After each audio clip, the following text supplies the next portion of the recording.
Si vyepesi kwangu asubuhi hii ya kuweza kusimama hapa, lakini kwa sababu ya usimamizi unaoambatanishwa na kazi na huduma, mambo fulani yanapaswa kusemeka ambayo hatuwezi kusema sisi kama vile wanadamu. Kama wanadamu tungelipenda tuweze kuwa tunaambatanishwa na watu wote pamoja na madhehebu zote na waamini wote, haijalishi mwongozo ambayo wanaweza kuwa ndani. Lakini wakati tunapoelewa mambo hayo, tunapaswa kubali kwamba mbele ya Mungu kuna njia moja, kuna kweli moja na kuna uzima moja, na hatuwezi kufanya hiyo kuwa ni mingi, lakini omba kushoweka mbele ya Mungu kwa unyenyekevu, ili aweze kufikia na mpendeza pamoja na kila mmoja wetu, na tuweze kutoka katika imani tukiona tuliamini. Ndani ya barua kwa Waroma tulisoma sisi sote kwamba Mungu aliweka utaratibu ndani ya kanisa, huduma na kazi ambazo zinapashwa kuheshimiwa, ikiwa kuonya, mafundisho yote iliyo ya lazima. Mungu alikuwa macho ili hayo yote yaweze kuonekana. Waroma 12 mstari wa 4 mpaka mstari wa 8. Nakumbuka pia Timotheo wa pili sura 4 mahali kunapoandikwa kwamba kutakuja wakati ambamo watu hawataweza kuvumilia mafundisho matakatifu, lakini wakiwa na masikio nao wawasha ya kusikia nao upendeza, watajipatia kundi ya walimu kulingana na hitaji zao, na watageuza masikio yao kutoka kweli. Timotheo wa pili sura 4 mstari wa 3 na wa 4. Na pia kwamba Mungu ni mwaminifu, siku zote anawekaka neno juu ya kinara cha taa na anarudisha walio wake kwa neno, na kutambua kwamba mbingu na dunia vitapita, lakini neno lake halitapita, na kwamba tunapashwa kutakaswa katika neno hilo na tuletwe katika kukubaliana ya ujao, kwa maana mtu ambaye anayekubaliana na neno anakubaliana na Mungu. Ndani ya nabii Amosi tunasoma watu wawili wanaweza kutembea pamoja kama hawakupatana. Amosi 3 mstari wa 3. Inafaa kufikia katika kukubaliana na Mungu, na Mungu hata shuka kwa kipimo chetu, ni sisi ambao tunapaswa kupanda kwa kipimo chake ili tuweze kufikia katika umoja huu wa kiungu. Ningetaka nisome ndani ya Watesalonika wa pili sura 2 na andiko nyingine nyingi za Biblia, ili kama vile kawaida neno la Mungu liweze kutuzungumzia. Watesalonika wa pili sura 2 mstari wa 13, neno ambalo lilohubiriwa mara nyingi. Watesalonika wa pili sura 2 mstari wa 13. Lakini imetupasa sisi kushukuru Mungu siku zote kwa ajili yenu, ndugu mliopendwa na Bwana, kwa sababu Mungu aliwachagua ninyi tangu mwanzo mupate wokovu katika utakaso wa roho na kuamini kweli.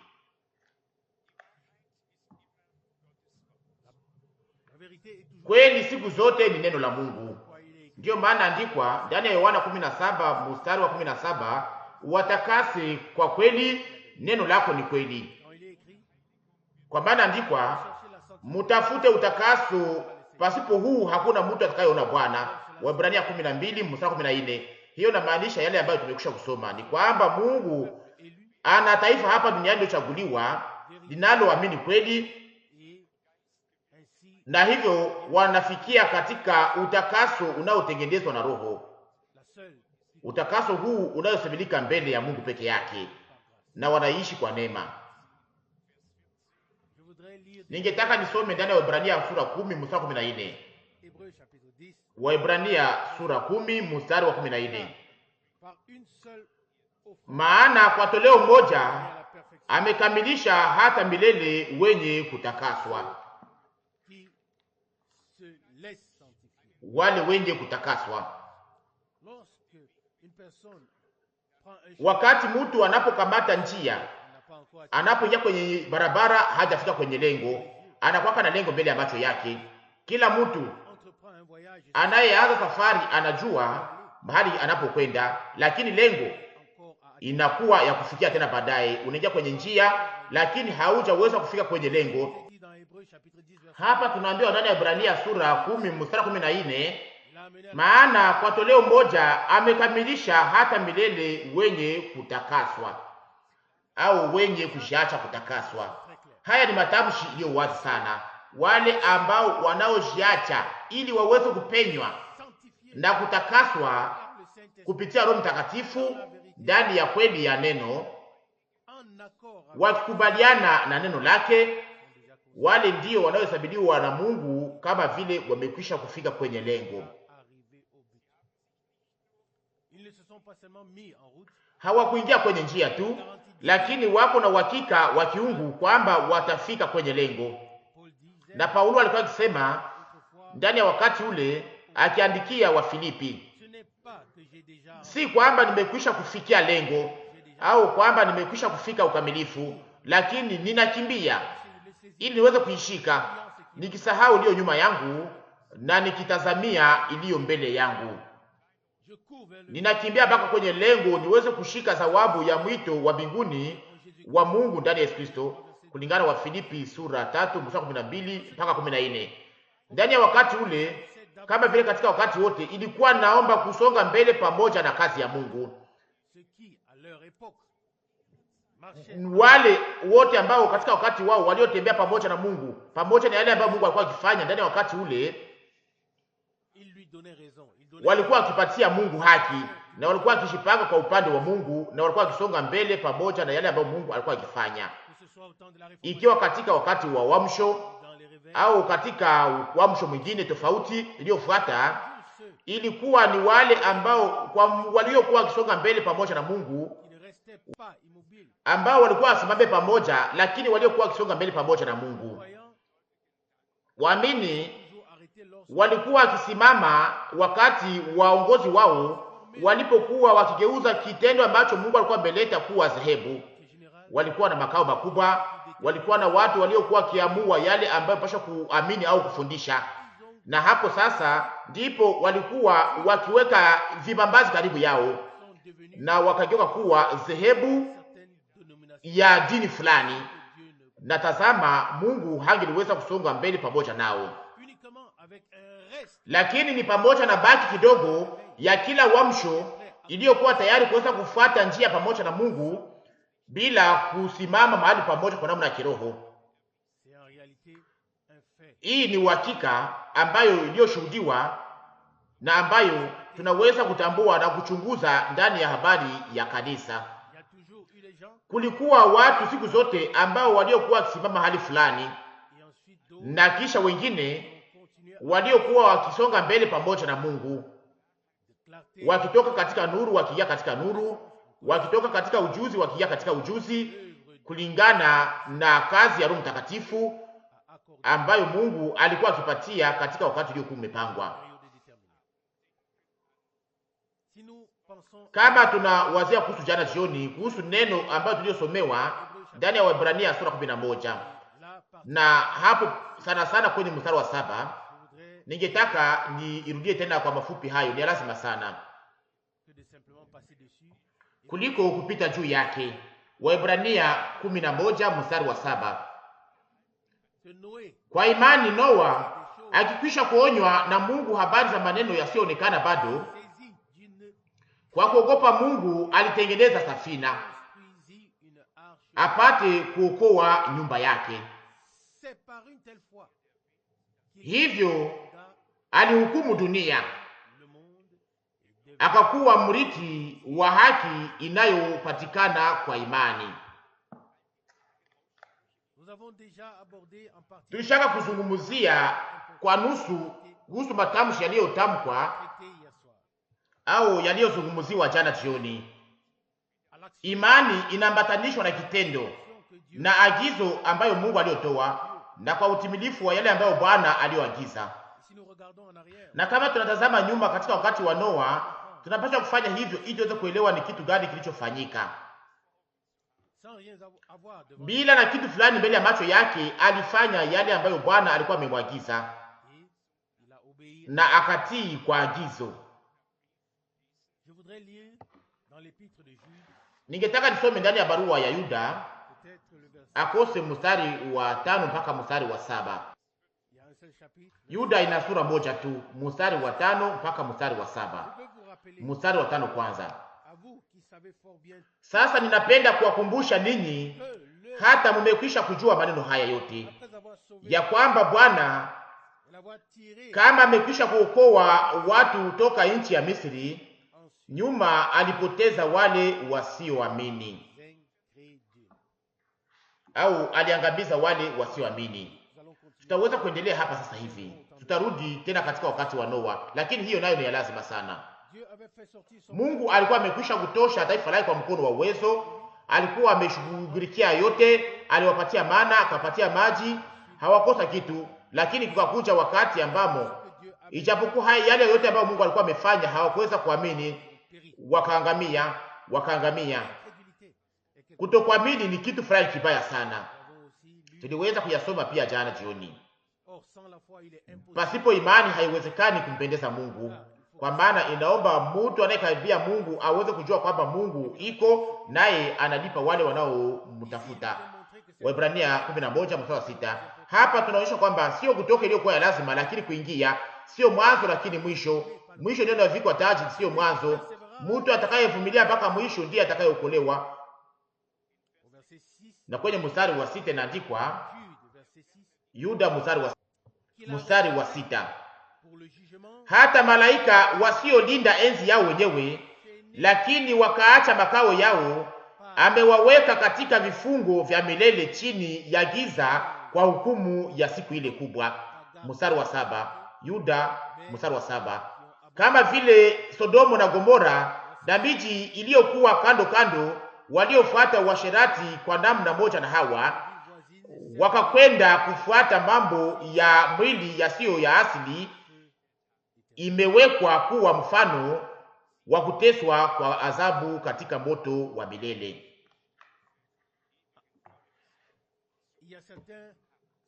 Kuna matokeo fulani inayosemeka katika Biblia ambayo tunapashwa kuwa makini juu yake, ili tuweze kutosha ndani mafunzo. Kwa sababu gani Mungu aliweza kuandikisha maneno haya? Kwa sababu gani aliweza kukamata maamuzi fulani? Kwa sababu gani aliweza kutoa maagizo ili taifa lake lisiweze kuvunja maagizo hiyo, ili waweze kudumu katika utiifu na kutembea katika njia ambazo Mungu alikuwa ameagiza? Ndani ya Petro wa pili sura 2, hii inaonyeshwa tena zaidi katika marefu, na utaweza kuona ni kitu gani kinachohusika. Petro wa pili sura 2 mstari wa 4 na wa 5.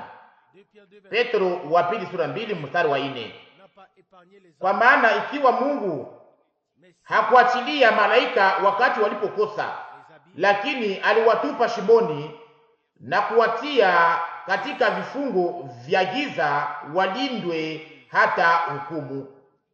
Mstari wa 5: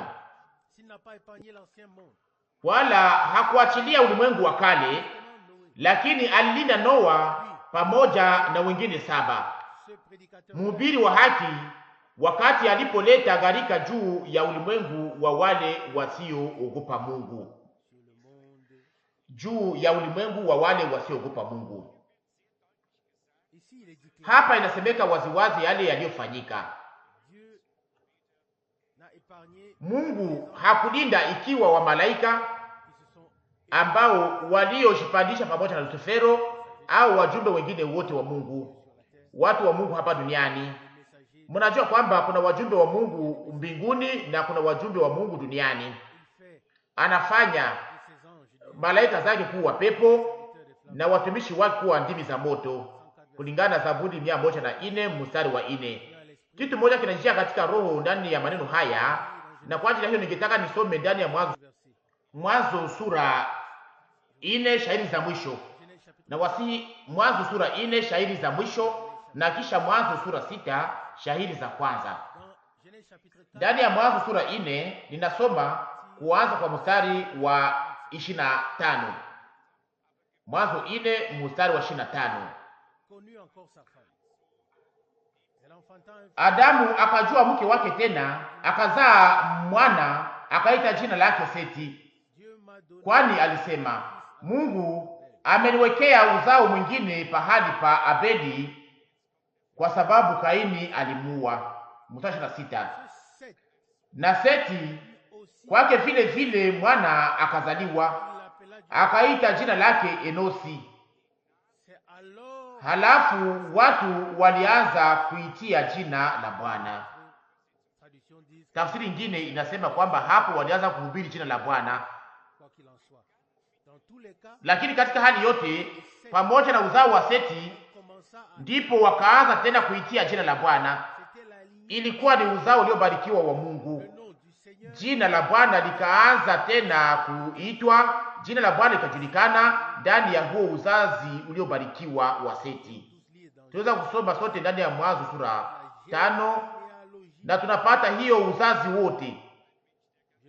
Lakini mimi si mtu ambaye ninasoma sura yote nzima, lakini mnajua hiyo yote vizuri. Ninasoma tu andiko zinazohusiana na maneno ambayo tunazozungumzia.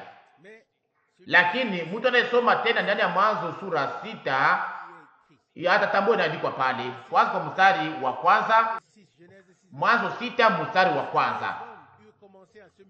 Na ilikuwa wakati watu walipoanza kuzidi juu ya uso wa dunia, na binti walizaliwa kwao. Na sasa kuna kuja mstari wa pili.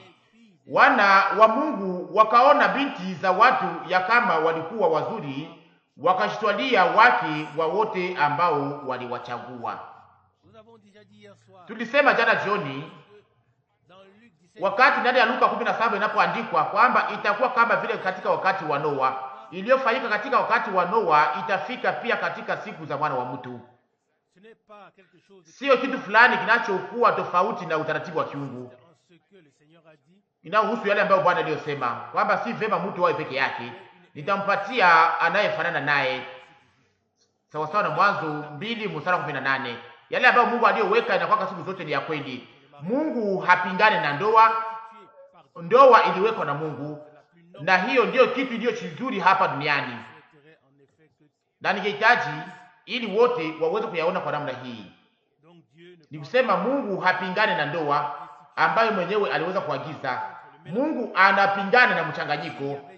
Hapa kulikuwa uzao mbili, wana wa Mungu, na mtu aseme kwamba ilikuwa ni wa malaika walioshuka mbinguni. Mpaka sasa hakuna malaika wa kutoka mbinguni aliyeweza kuja kwenye Meri kwa ajili ya kuoa. Hiyo haijawahi kuwa. Maandiko matakatifu yanasema kwamba kwa ufufuko wote watakuwa kama vile malaika mbinguni na hawataoana. Na hivyo ndivyo maandiko matakatifu yanasema. Malaika hawana shina, hawezi kuoa. Lakini hao wana wa Mungu ilikuwa ni uzao wa Seti. Wale ambao walioanza kuita jina la Bwana ilikuwa ni wana wa Mungu katika wakati ule. Lakini pia hata wana wa Mungu wale hawakuweza kusikia ujumbe wa Mungu, hawakusikia ujumbe wa Mungu, wakaendelea na wakaanguka, wakawa mazao ya mchanganyiko. Nao pia wakaangamia kwa sababu hawakuweza kushika maagizo ya Mungu na kusimama kwa upande wa Mungu. Na hili linaonekana kama vile magumu kwetu, lakini Mungu anataka kutengana. Mungu atenganisha Israeli na mataifa mengine, na kisha kwa kuja wakati ambamo mchanganyiko ukaanza tena. Ningetaka pia niweze kusoma juu ya maneno haya. Mnaweza kusoma ndani ya Hesabu 22 mpaka ndani ya Hesabu sura 24. Wakati Balamu alipoitwa kwa ajili ya kulaani taifa la Israeli, alikuwa ni mtu ambaye walikuwa wakipatia uwezo nyingi. Alitamka maneno mengi makubwa. Mtu anayesoma sura hii atawaza kwamba alikuwa ni mtu aliyekuwa akifungwa kwa Bwana, ambaye angeweza kusema hapa kwa mfano kwenye sura 23, Hesabu 23, ndio alitamka maneno haya. Hesabu 23 mstari 18, sehemu ya pili ya mstari 17 kwanza. Balaka akamwambia, Bwana anasema nini? Hii neno nzuri sana, neno nzuri sana. Lakini Balamu hakukuwa hata wa taifa la Israeli, hakukuwa nabii wa Mungu wakati Bwana alipomzungumzia. Na hiyo ndio kitu mpasha kufanya angesho nacho leo. Hapa kwanza mstari wa 18, Hesabu 23 mstari 18, akaanza mezali yake akasema, ondoka Balaka, unisikilize mwana wa Sipori. Mstari wa 19, Mungu si mtu aseme uongo. Kwa ajili hii tunasema amina. Mungu si mtu aseme uongo. Mungu ni kweli, jina lake lisifiwe milele na milele. Na kisha katika sehemu ya pili ya mstari wa 19 inasema, wala mwana wa mtu ajute, amesema naye hata nifanya, au amenena naye hata nitimiza. Na kwa ajili hii pia tunasema amina, na tunasema pia ndiyo na amina, kwa maana yale ambayo Mungu aliyoahidi ataitimiza, atayafanya, kwa maana Mungu si mtu aseme uongo. Ilikuwa ni ujumbe wa utukufu wa ajabu.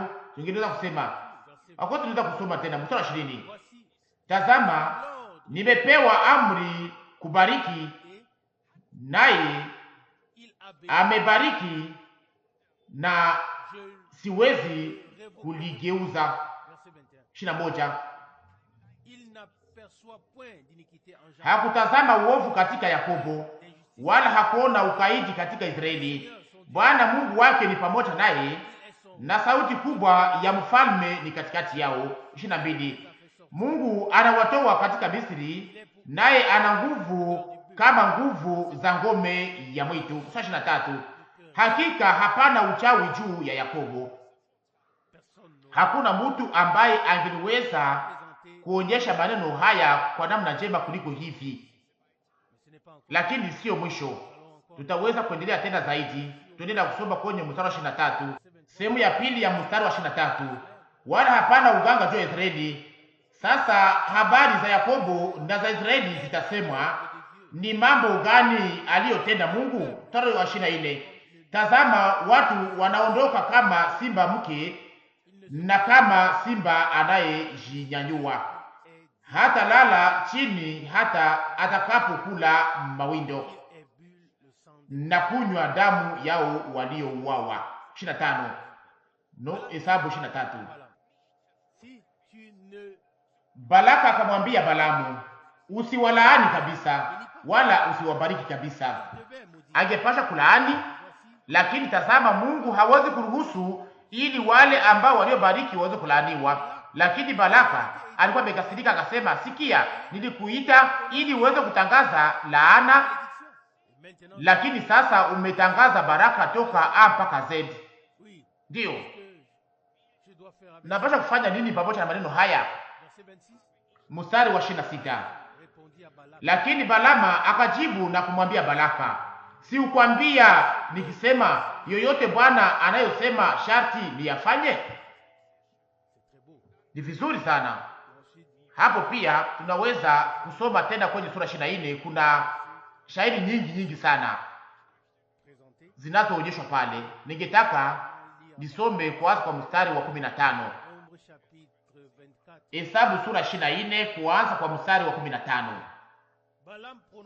Akaanza mezali yake akasema, Balamu mwana wa Behori anasema, angekuwa nabii wa kweli angelisema hivi, asema Bwana. Mmetambua tofauti hapa? Msome kila neno ndani ya maandiko matakatifu yote. Manabii wa kweli wakuwa wakisema hivi, asema Bwana, au Bwana alisema hivi. Na hapa ndani ya Hesabu sura 24 mstari 15 anasema, Balamu mwana wa Beori anasema, mtu aliyefungwa jicho anasema. Tafsiri nyingine anasema kwamba alifungua jicho, nyingine kwa ikifungwa akose kwa ikifungwa waje ya kitu fulani, ni kitu kingine kwa ikifungwa. Mungu peke yake anajua. Mstari 16 anasema anayesikia maneno ya Mungu, anayejua kujua kwake aliye juu, aliyeona maono yake aliye juu, akianguka kifudifudi na macho yakifunguliwa. Na kaendelea.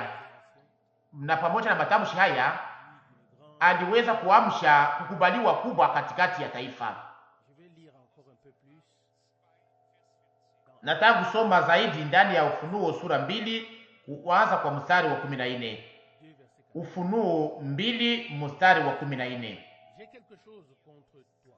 Lakini nina maneno machache juu yako, kwa sababu kule kuna watu wanaoshika mafundisho ya Balaamu aliyefundisha Balaka kutia kikwazo mbele ya wana wa Israeli, akiwafundisha kula vitu vilivyotolewa sadaka kwa sanamu na kuzini. Hii ndio ilikuwa maneno, na kisha nisema sisi sote tuko taifa moja na mengineyo, tuko na Mungu moja, ikiwa ninyi au sisi tutembee pamoja.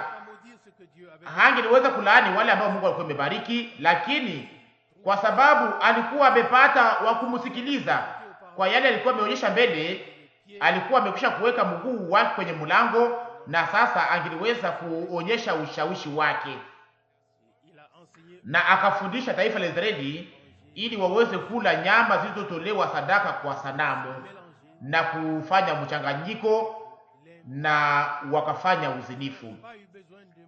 Hakuwa na hitaji ya kulani, ilikuwa imemalizika.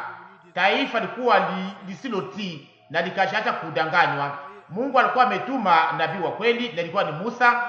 Mungu alionekana ndani ya nguzo ya moto, akampatia kutumwa, na kutoka ikafanyika, njia ikaonyeshwa. Yote ilikuwa wazi sana. Tazama sasa, kukakuja saa ya jaribu kwa ajili ya taifa la Israeli waliokuwa wameitwa kutoka nje ya Misri. Kama wangeweza kushika imara, au kama wangeweza kujiacha kushawishiwa na wengine ambao hawakuweza kutumwa au kuitwa na Mungu, lakini walioweza kuitwa baadaye na yule ambaye hakutaka hii taifa liweze kuzidika na kuweza kusambazwa mahali huko. Wapendwa, hiyo mitumikio tunayaona ndani ya barua iliyotumwa kwa kanisa la Pergamu. Kuna ndani ya Ukristo wa kwanza mambo fulani kiliweza kushingiza, kama vile ilivyofanyika katika wakati ule ndani ya wakati wa Balaamu na kwa taifa la Israeli. Kama kwa mwanzo ilikuwa ni onyo iliyopewa, iko namna gani sasa leo? Ningetaka niendelee na kusoma tena, niweza kuonyesha neno moja ndani ya Petro wa pili sura 2 mstari 15. Petro wa pili sura 2 mstari wa 15. Wakiacha njia ya haki wakapotea, wakiwa wamefuata njia ya Balaamu mwana wa Beori, aliyependa mshahara wa uzalimu. Mstari wa 16. Mstari wa 16, lakini alihamakiwa kwa kosa lake mwenyewe, punda asiyeweza kusema, akisema na sauti ya mtu, alizuiza wazimu wa nabii yule.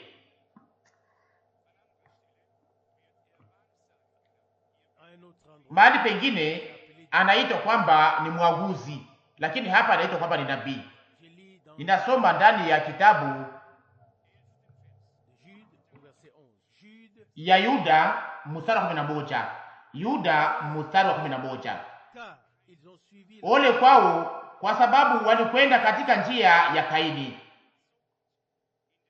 na kwa ajili ya mshahara walifuata kosa la Balaamu pasipo kujizuiza, nao wameangamia katika maasi ya Kora.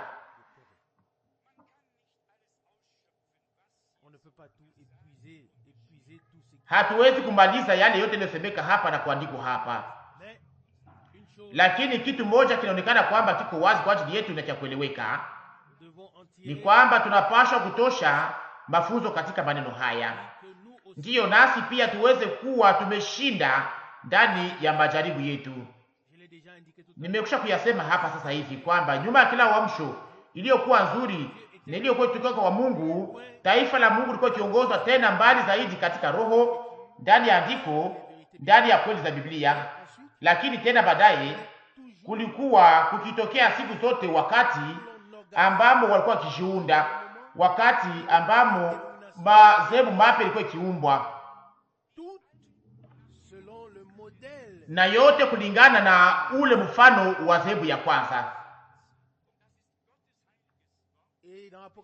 Na ndani ya Ufunuo sura 17, na ni neno takatifu la Mungu ndilo linalotuonyesha hiyo kanisa ya kwanza hiyo jiunga pamoja na utawala katika wakati wa Konstante. Ndio Mungu atusamee, lakini naomba kuyasema kama vile malaya mkubwa ambaye aliyegeuka kuwa asiyeweza kuaminiwa kwa Mungu, lakini hakuwa peke yake. Kulikuwa wamalaya wengine wengi, kulikuwa wasichana wengine wengi waliotoka ndani yake, waliofanya kitu moja kama vile alivyokuwa amefanya, na tunayaona sasa mbele ya macho yetu. Kama moja ni kanisa la ulimwengu mzima, ni kusema zingine nazo ni makanisa, na makanisa hizo huru zinazorudi zote ndani ya tumbo ya mama yao, na hakuna tena kuzuizwa. Magari zao hazina tena mafre. Msha kusikia hiyo? Magari hazina tena fre. Hakuna mtu anaweza kukamata fre ili aweze kusimamisha hiyo gari yao. Yote iko naingia mara moja katika bangamizi na kushuka katika kuzimu. Ndio mweza kusema kweli ni hivi. Tunafanyaka kutofautisha iliyo wazi sana, niliyo ya haki katikati ya watu wote walio wapendwa, walio mahali pote, na kwa upande mwingine hii mitumikio ambayo iliyo chini ya laana ya Mungu. Kila mwanadamu anaweza kuokolewa, haijalishi kabila yake, nchi yake au dhehebu ambayo aliyo ndani, lakini hii mitumikio ndiyo inakuwaka ikipingana na neno la Mungu. Na niliwasomea hiyo jana, kama ilikuwa ni jana au ni siku ya tatu iliyopita, niliwasomea kuhusu kitabu hiki kwenye ukarasa wa 31 inayoitwa uhusiano pamoja na kanisa la ulimwengu mzima. Uhusiano na pia hii kujiunga yote inayoambatanishwa nao inayosemeka hapa, na kisha hao watano ambao wasio sehemu ya hao. Lakini kama vile andikwa hapa chini, kulingana na onyesho ya makao ya umoja wa madini ya Frankfurt, nayo yote inaambatanishwa na kanisa hilo la ulimwengu mzima. Nataka kusoma tena hizo tano, kwa maana wako wanafika pia mbele ya mlango wetu, na waza kwamba tunahitaji habari hii ili tuweze kufanya upambanuzi. Imeandikwa hapa kwa mwisho wa wale ambao walioonyeshwa kwanza, hawa wote wanahesabiwa kama vile wanamemba wetu. Kunaongezeka wengine watano walioalikwa. Ni kusema wanamemba walioalikwa. Watakuwa wangapi watakaoalikwa sijui. Siku moja watakuwa waalikwa wote kwa ujumla. Msijisumbue. Umoja wa makanisa la Kinjilisi iliyo huru ya Ujerumani, kila mtu anajua ni kitu gani kinachohusika. Ushirika ya madhehebu ya Quakers, naamini kwamba kila mtu anajua ni kitu gani. Kanisa la Wanjilisi ya Luteri iliyo huru, nayo iko wazi sana.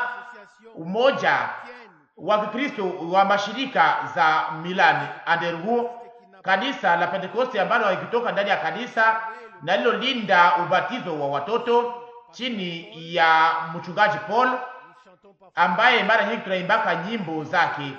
Na kisha umoja wa makanisa za Pentekoste iliyo huru zinazoitwa kwamba ni ACD. Na niliweza kufanya ukarasa fulani wa kitabu hiki ili mtu asiweze kuiamini, aweze kuisoma yeye mwenyewe. Na sasa tunasimama hapa mbele ni kwamba watu pia kanisa la Pentekoste, ninakanda kama vile maneno yangu ya haki ya uhuru katika ofisi yangu, nikisema inayotumika kwa namna iliyoonekana pamoja kama vile wa Baptiste, wa Methodist, kama vile wengine tangu miaka 2 au 3 iliyopita. Tarehe inaonyeshwa hapa ni kitendo cha umoja ambayo hiyo shirika ambayo tunashirikia kama vile tunaambatanishwa nao au wamoja katikati yetu walitoka ndani. Inatuletea maumivu kuweza kuona jinsi hiyo shirika pia nayo iko inaingia katika hiyo njia pana inayoongoza katika maangamizi. Na sasa nawaomba mnisamehe kwa ajili ya hiyo. Ninasema hii nikiwa na moyo ulio na huzuni, lakini napasha kuyasema tu kwa sababu ya mambo yaliyofanyika jana.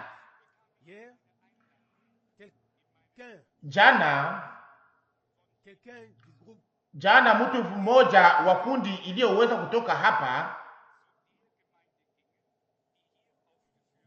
mtu mmoja wa kundi iliyotutoka hapa alienda katika kanisa inayosemeka hapa, anipatia aliko ndani ya kanisa inayosemeka hapa kama vile umoja wa makanisa ya Pentekoste iliyo huru. Na ni kwa kanisa hiyo ndiko kunakuwa yule au wandugu yetu na wadada yetu wanafanyaka makusanyiko yao sasa. Na aliko niliipewa ili niweze kuja kwa karamu ya mavuno. Siwezi kufanya tofauti. Ninapaswa kusema kweli tu. Na hayo yanikumbusha Balamu na mambo mengine pia. Na tena niliwaza, nikajiuliza, wandugu na wadada wapendwa walifanya nini? Waliopenda Mungu, walioamini neno lake, lakini wakadanganywa na uongozi wao bila kuweza kujua njia inaongoza wapi. Hizi nafsi za damani zilifanya nini kusudi ziweze kustahili udanganyifu kama huu wa kiroho? Hiyo ndio swali yangu, na nataka niweze kusikia neno hili mbele ya hukumu ya Mungu. Udanganyifu ulio mkubwa tena uko unafanyika ndani ya siku zetu, ukiwa na mambo mengi ya nje, ikiwa na makaramu mengi na mambo mengine mengi. Katika wakati ule pia walikuwa wakisherekea makaramu, walikuwa wakisema mkuje tukusanyike pamoja, sisi na nyie tuko wamoja. Taifa la Mungu ni moja pamoja na Mungu, lakini si pamoja na wale wote ambao waliotenganishwa nao, lakini kundi lokombolewa kwa damu. Wapendwa, wakati tunapohusu kazi ya Mungu, ni kusema sasa bidii ya Mungu au wivu wa Mungu unaniwasha, kwa maana sio kazi yangu binafsi. Mara nyingi wakati tunakuwa ya damani sana, nasema kwa kimya, Bwana, hii tendeni namna gani? Tupatie basi neema na nguvu ya kuweza kupambanua mambo haya na tuweze kuleta onyo, na tunayaona, na ninawaomba muweze kuielewa pia. Wakati tunaposemeka ndani ya Ufunuo kuhusu alama ya mnyama na sanamu ya mnyama, na wakati tunaposikia hawa wahubiri wote wanawazia mambo haya yote, aina yote ya mambo, lakini wanapita pembeni ya kweli ambayo Mungu aliyofunua ndani ya neno lake.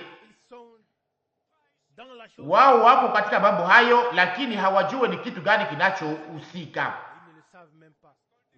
Wanasema Bwana asifiwe. Na taifa la Israeli nalo liweza kufanya hiyo kitu moja. Wakati Aroni alipotengeneza ndama ya dhahabu, wakati Musa aliposhuka kutoka kwenye mlima, akasikia sauti ya furaha, akasikia shangwe, akasema, mbona hii inafanana na sauti ya washindi? Akose hapa wanasherekea ushindi katika ufalme wa Mungu. Na wakati aliposhuka akakutana na shida.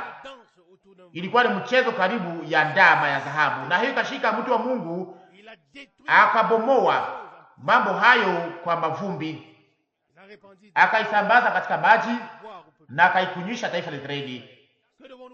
Tunaweza kufanya nini leo wakati tunapoona kwamba mchezo karibu ya ndama ya dhahabu ina meza yote katika mdanganyifu, na wanaifanya kwa ngoma na baragumu, na wanawaza kwamba wanapaswa kuyasherekea, wanawaza kwamba ni ushindi unasherekewa. Nani anasherekea ushindi? Nataka niweze kupata sehemu katika ushindi unaotoka Golgotha, ushindi wa Mungu, ushindi uliopewa kwa kanisa, na tunaamini kwa moyo wetu wote kwamba Mungu atamaliza kazi aliyoanza.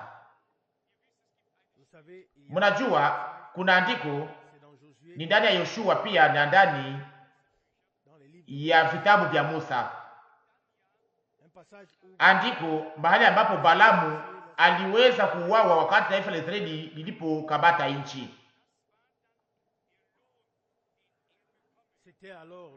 Ilikuwa ndiyo mshahara aliyokuwa amepokea. Sasa naweza kukumbuka andiko hiyo, lakini mnaweza kuitafuta nyote. Balamu aliuawa wakati taifa la Israeli lilipokabata nchi. Wapendwa, inaomba kusema waziwazi kwamba tunaishi katika wakati ulio wa hatari sana. Inapaswa kusemeka kwamba mdanganyifu mkubwa kwa namna ya Kikristo na ya kidini iko na danganya ulimwengu mzima, kama vile inavyoandikwa, wakaaji wote wa dunia watamwabudu, wale wote ambao jina zao hazikuandikwa tangu kuwekwa misingi ya dunia ndani ya kitabu cha uzima cha mwana kondoo aliyechinjwa mbele ya kuwekwa misingi ya dunia. Ufunuo 13 mstari 18. Ni lazima sana ili tuweze kuwa makini sana kusudi tuweze kujua ni kitu gani kinachohusika. Sitasahau hata kamwe wakati televisheni ilipoonekana, kulikuwa mtu alikuwa akihubiri, alikuwa akisema kwamba ni alama ya mnyama ndiyo inaweza kuzungumza, ashaka kufa. Na siwezi kusema jina lake. Kuna matafsiri nyingi zinazofanyika katikati ya watu na zinazopita pembeni ya kweli. Na ndugu Branham alisema siku moja kwamba alikuwa amesikia mmoja wa wahubiri wakubwa wa Pentekoste akizungumza kuhusu maneno haya. Na alihubiri nini yule mtu? Kwamba kutakuwa mtu wa juu sana aliye na urefu kubwa, Superman wa wakati wa mwisho, wakati atakapopiga hatua moja na pande moja ya nyumba itakuwa imebomolewa, na kwamba wataweza kumupiga kitu fulani ambacho kitakachomfanya kuwa na uwezo fulani. Akili ya mtu siku zote ilikuwa ikipita pembeni ya yale ambayo Mungu alikuwa anataka kusema. Inaomba ufunuo wa kiungu, na bila ufunuo taifa linapotea na waongozi wake ambao wanaoaminisha taifa kwamba sio hivyo. Lakini naweza kupata andiko hiyo, lakini mnaweza nyinyi wenyewe kuipata na kuisoma. Kwa hiyo nasikiaga vizuri wakati napopata kila andiko ambayo ninayosema na ambayo ninaweza kusoma tena. Tumekwisha kuelewa ni kitu gani cha kuhusika leo. Mtu asiyetambua wakati gani tutaishi ndani na mara ngapi ujumbe wa kiungu ni wa damani sana, mtu yule ataanguka ndani ya udanganyifu wa kidini na wa utawa. Tusijidanganye. Nataka kose kusoma ndani ya Watesalonika wa pili, kwa maana neno liko hapo hapo nyuma, wakati Paulo yeye kama vile mwalimu, yeye kama mtu wa Mungu ndani ya Agano Jipya alipokuwa amezungumza kuhusu siku ya Bwana, kuhusu kukana imani, kuhusu kurudi kwa Bwana na kuhusu mtu wa dhambi, mtu mwovu na mambo hayo yote. Na nyuma ya hayo nyuma ya hayo ndipo aliandika kwenye mstari wa 13. Na kama mnasoma inaandikwa kwa hapo mbele ya mstari wa 13 kuhusu mtu yule ambaye atakayeweza kupenda abudiwe kama vile Mungu na atakayekaa katika hekalu la Mungu na mengineyo. Na kisha onyo kwamba wale wote ambao kuweza kuamini kweli lakini waliopenda udhalimu wataanguka chini ya hukumu. Ndiyo, nimekusha kusoma mstari wa 12 Watesalonika wa pili sura 2 mstari wa 12.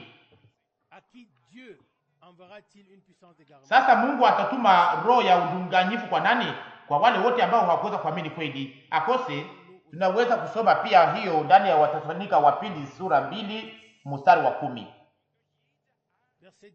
Mstari wa 10 Watesalonika wa pili sura 2. Kwa udanganyifu wote wa udhalimu kwao wanaopotea, kwa sababu hawakupokea upendo kwa kweli wapate kuokolewa. Mstari wa 11.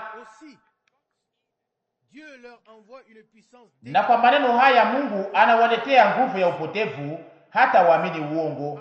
Mstari wa 12. Ili wahukumiwe wote wasioamini kweli, lakini walifurahi katika udhalimu. Niliyasema hapa siku ya kwanza ya juma iliyopita,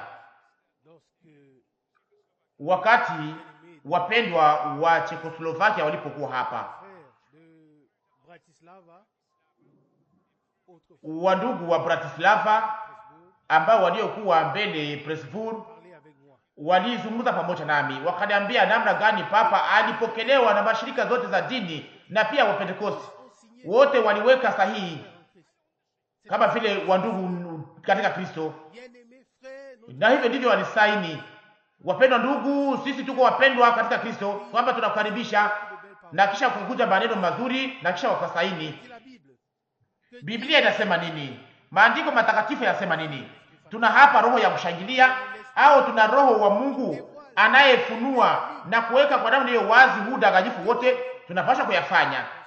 Mnawaza kwamba tungeliweza kuwa wajinga ili tuweze kujiweka ulimwengu mzima nyuma yetu kama angekuwa Roho wa Mungu ndiye anayetusukuma kuweza kusema kweli?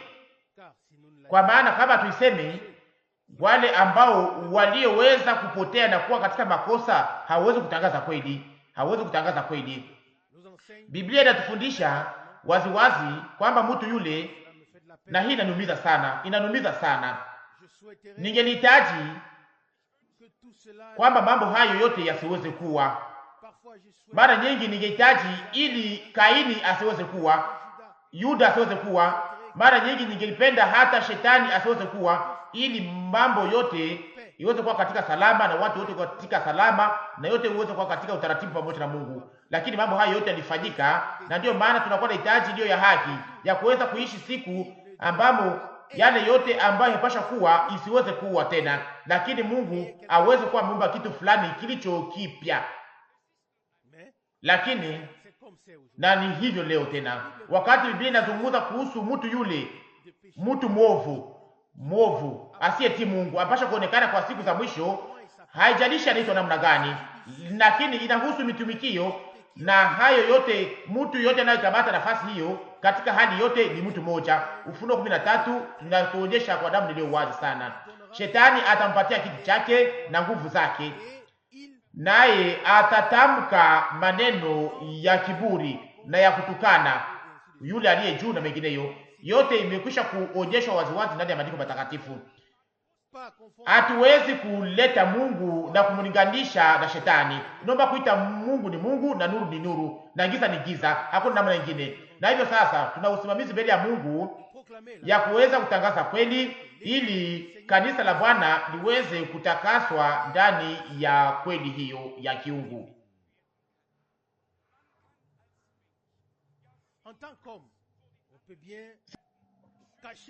Sisi kama wanadamu tunaweza kuficha mambo mengi kwa wengine. Tunaweza kufanya mambo ya kisiasa nzuri ya kidini, na kama inawezekana tuweze kusherekea makaramu wakati zinapoonekana, na jina ya karamu haina maana. Ya lazima ni kwamba waweze kusherekea. Na kisha tuna neno hili, wakiwa na sura ya utawa, Timotheo wa pili sura 3 mstari 5. Na kila dini iko na hiyo, wote wanalinda sura yao ya utawa. Wametodisi wako na sura yao, Wabatisi wako na yao, na Wapentekoste wako na yao. Wote wako na sura yao ya nje, wanaichunga. Lakini pia wote wako naingia katika umoja ule ndani ya kanisa hiyo ya dunia mzima, ndani ya hii shirika ya ulimwengu, kama vile wanasema, ili waweze kuwa na ushuhuda moja. Sasa lakini ushuhuda gani ulio moja? Ndani ya Ufunuo sura 19 inasemeka kuhusu ushuhuda wa Yesu Kristo, ambayo ni roho ya unabii. Ni ushuhuda gani tena walio nayo? Si ushuhuda wa Yesu Kristo, kwa maana hawaamini kwamba yeye ni peke yake, yeye Bwana mmoja. Nasoma ndani ya Ufunuo 19 mstari wa 10. Ufunuo 19 mstari wa 10. Nami nikaanguka mbele ya miguu yake ni mwabudu, akaniambia, angalia, usifanye hivi. Mimi ni mtumishi mwenzako na wa ndugu zako walio na ushuhuda wa Yesu. Abudu Mungu, kwa maana ushuhuda wa Mungu ni roho ya unabii. Haleluya, utukufu uwe kwa Bwana Mungu. Kuna wengi wanaozungumza kuhusu Yesu bila kuweza kuwa walipokea ufunuo wa yeye ni nani. Na sasa hiyo inakuwa kama vile ni dhehebu na ni mafundisho ambayo wao wenyewe waliweza kujiwekea bila hata kuweza kupokea au kuweza kuamini katika ujumla wake wote huu ushuhuda ulio wa Yesu Kristo, ambayo ni roho ya unabii. Na ni hiyo ndiyo inayohusika, kwa maana inaandikwa kwamba yeye aliye na masikio asikie yale ambayo Roho anaambia kanisa. Ufunuo 2 mstari wa 7. Mungu haongozi kwa njia pana, anaongoza katika maangamizi. Mungu anaita kutoka, mtoke katikati yao mkatengwe nao. Bwana anasema, msiguse kitu kichafu, nami nitawapokea.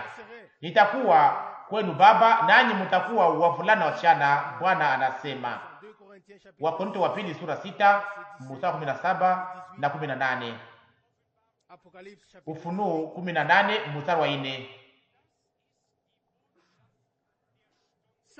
Hiyo ndiyo ujumbe wa saa, kutoka katika mambo hayo yote, ili uweze kuunda kanisa la Yesu Kristo ambalo litakalokuwa limeungana chini ya Kristo aliye kichwa. Kwa maana kanisa la Antikristo au mpinga Kristo litakuwa chini yake yeye kama vile kichwa, na vile vile kundi kidogo, kanisa lilokombolewa, litakuwa limeunganwa na kuunganishwa chini ya Kristo yeye kama vile kichwa. Kila mmoja wetu atakuwa sehemu ya moja ya kundi hiyo, na wengine wote pia. Kwa maana mtu asiyepokea muhuri wa Mungu atakuwa na alama ya mnyama, na ni hivyo ndivyo inavyoandikwa: wamoja wako na muhuri wa Mungu, wengine wako na alama ya mnyama. Muhuri wa Mungu uko wa kundi lilokombolewa kwa damu, wazaliwa wa kwanza, ambao waliozaliwa upya kupitia mbegu ya neno, na ambao waliozaliwa kupitia Roho Mtakatifu. Hiyo ndiyo uzao wa kiungu. Mtu aliye sehemu ya hiyo anaamini neno lote la Mungu na anapokea pia uwezo wa kuweza kupambanua yale yanayofanyika sasa, na hivyo anaweza kukamata msimamo, anakamata msimamo wake mbele ya Mungu na kwa ajili yake mwenyewe, kama vile katika wakati ule. Ikiwa katika wakati wa Musa au wakati wa Noa, ilikuwa ni nini?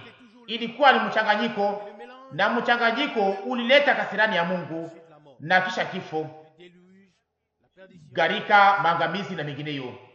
Na kwa mwisho tuna hiyo hali moja tena, mchanganyiko. Wanasema mkuje nyote, tunaamini sisi sote Mungu moja, na mengineyo na mengineyo, mkuje nyote. Na kisha mambo yanaanzia pale, na kuna sauti mbili zinazoita. Kunaweza kuwa vyombo vingi vinavyoleta sauti hizo, lakini moja ni sauti ya Kristo Bwana wetu, kichwa cha kanisa, na ingine ni sauti ya mpinga Kristo. Inaomba kuweza kujua ni nani ambaye unapaswa kusikia, na mtu aliye wa Mungu anasikia maneno ya Mungu. Ningependa niweze leo kuwaonyesha yale yanayosemeka, inayohusika kwa namna iliyo ya kubalisha sana, ili muweze kuyakumbuka siku zote. Wakati ndani ya Ufunuo sura 14 inapoandikwa kwamba wale wote ambao waliopokea sanamu ya mnyama, alama ya mnyama na hesabu ya jina lake, kwamba watateseka mbele ya Mungu milele na milele. Sasa singelipasha kupandisha sauti hapa na kuweza kutuma hii onyo na kuita mambo kwa jina yake, hata kama hii inaweza kunichukua uzima. Hiyo haipaswi kuwachukua uzima ninyi. Mnapaswa kuokolewa kwa ajili ya milele yote, kuweza kuwa mlisikia kweli, na kweli ya kiungu ya neno inatoka huru pia katika wakati huu. Lakini naomba kusikia kweli na kuweza kupokea kweli hiyo kupitia ufunuo, ili baadaye uweze kuwa na uwezo wa kuweza kujua kwamba hapa si mtu anayezungumza, lakini Mungu anayezungumza kupitia taifa lake kwa neno lake. Na acha tena uweze kuruhusiwa tena hii onyo ya mwisho. Ni kwa sababu Mungu atuma mjumbe kwa mwanzo kama vile kwa mwisho, kama vile Noa. Na pia kulikuwa wavulana wa Mungu ambao hawakuweza kusikia ujumbe ambao alioleta,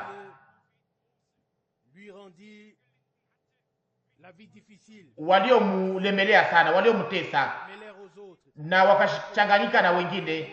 Kukakuwa nabii Musa ambaye